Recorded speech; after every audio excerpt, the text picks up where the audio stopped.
5 science of reading strategies on a whiteboard. One strategy that's very much science of reading is we learn to map words. And when we map words, we count the sounds. And when we count those sounds, there are so many ways we can count them. On my whiteboard, I can count them by drawing a line for each sound. Here's how I do it for the word cat.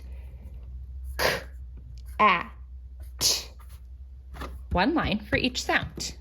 The second strategy is to practice writing those sounds.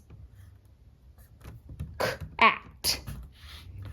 We can also do it for a word like shop. Sh, op. Now we know that sh is 2 letters. They're going to share a line because they work together to make one sound. Sh, ah. Here's another way I can practice. I can map it, I can write it. I can also blend it.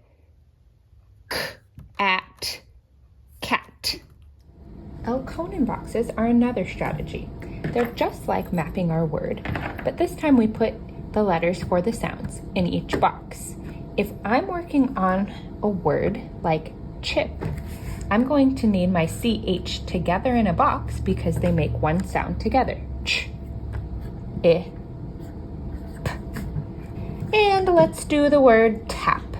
T, a, p. One sound in each box. And lastly, we can do dictation.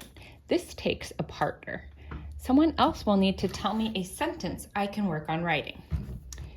I can work on the cat sat. I'll write a line for each word.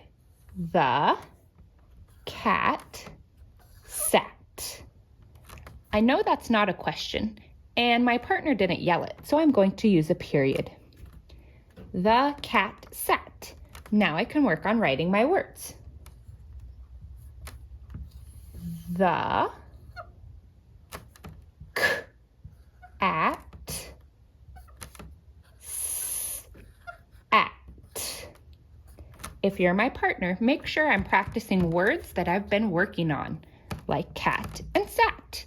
And I already know is a heart word.